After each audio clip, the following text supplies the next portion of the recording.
I never thought a simple docked boat could make me an enemy in my own neighborhood. But that's exactly what happened the day the HOA sent the first notice. Overnight, my quiet waterside life turned into a battlefield of petty rules, relentless fines, and veiled threats. Every attempt to comply only seemed to tighten their grip, until one demand crossed a line I couldn't ignore. They thought they could push me around, dictate what I could keep on my property, and silence me, but they had no idea how far I was willing to go. How far would someone go when a simple boat becomes the center of a war? What I did next changed everything. Life on the lake had always been peaceful. Mornings were filled with the soft splash of water against the dock, the smell of coffee drifting through the air, and neighbors waving as they walked their dogs along tree-lined paths. Our little community felt like a sanctuary, a place where everyone respected boundaries and minded their own business. I loved keeping my small boat tied up by the dock, a simple escape after long workdays. But beneath the calm surface, there were rules no one really talked about, tiny regulations buried in HOA paperwork that most of us ignored.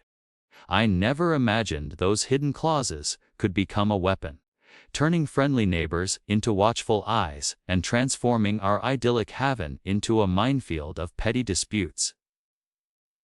Something was simmering, and I could feel it coming, though I had no idea just how far it would go.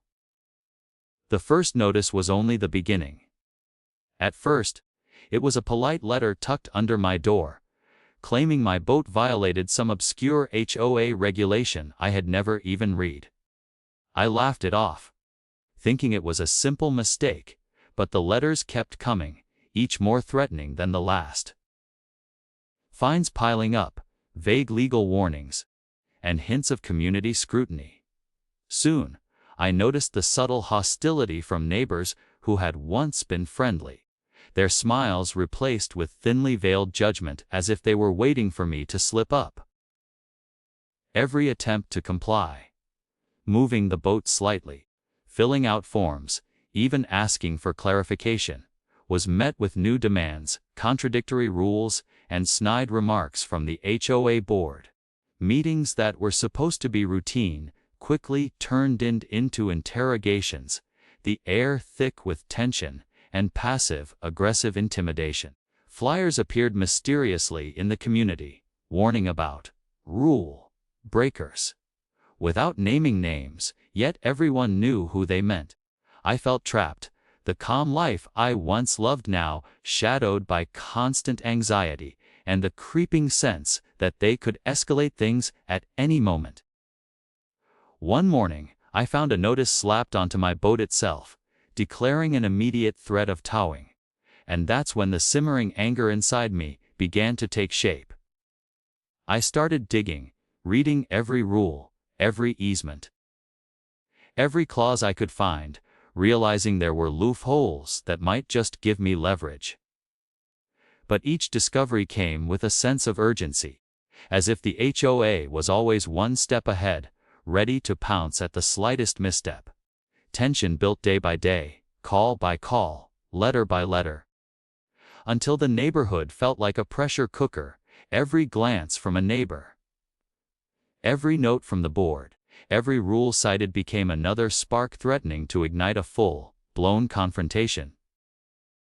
I had to make a choice: continue bending under their weight, or find a way to turn the rules, the easement, and their own obsession with control against them.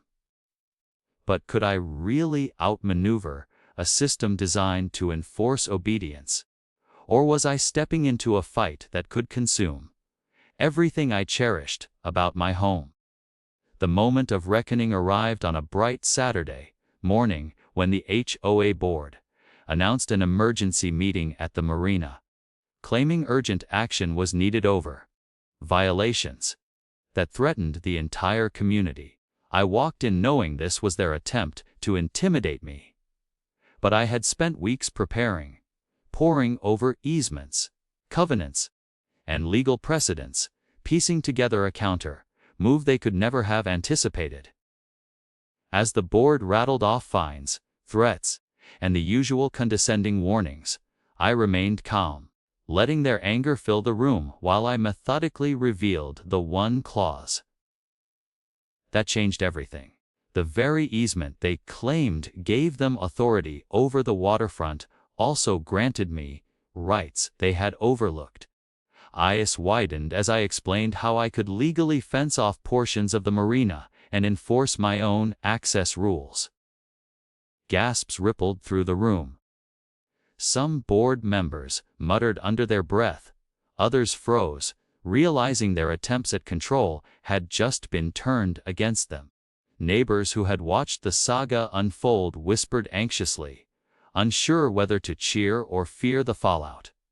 Tension crackled as I calmly outlined exactly what I intended to do, each word punctuated by the incredulous silence of people who had assumed they held all the power. They tried to interrupt, to threaten, even to escalate with claims of immediate legal action, but every objection I anticipated and countered with meticulous precision.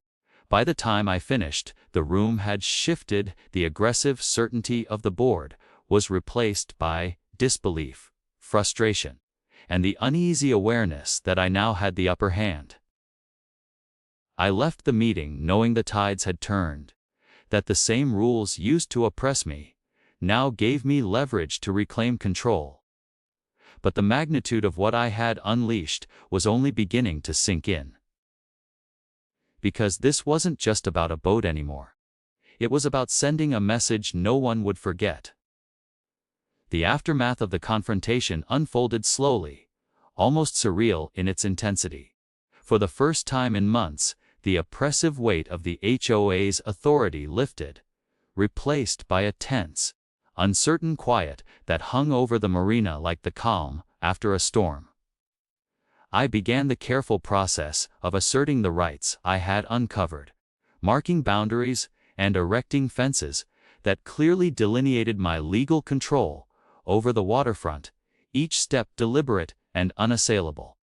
Neighbors watched in a mix of awe, apprehension, and grudging respect as the once dominant board members grappled with the reality that their authority had been undermined not by aggression, but by knowledge, persistence, and meticulous preparation.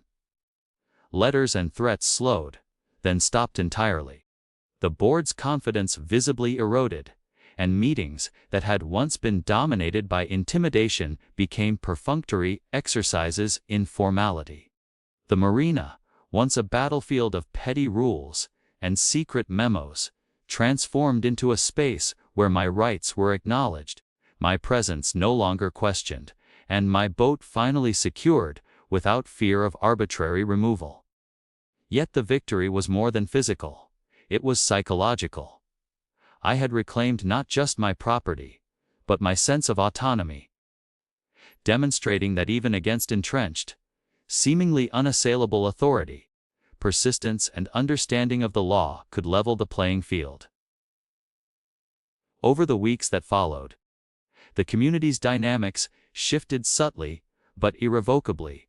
Neighbors who had whispered and speculated now approached with cautious civility, the gossip fading as the tangible consequences of their former complicity became clear. And while the board eventually attempted minor, procedural maneuvers to regain influence, each move was measured against the precedent I had established, effectively neutralizing their capacity to harass or intimidate further. Reflecting on the entire ordeal, the takeaway was unmistakable: knowledge is power, patience is a weapon, and even the smallest individual can challenge an entrenched system when armed with preparation and resolve. The struggle, once terrifying and relentless, had ended with a clear, undeniable outcome, one that left a permanent imprint on both the community and myself. The lesson lingered like the scent of lake water at dawn. Standing up for your rights is not just about confrontation. It's about understanding the rules, exploiting the cracks, and having the courage to act when everyone else assumes silence is submission.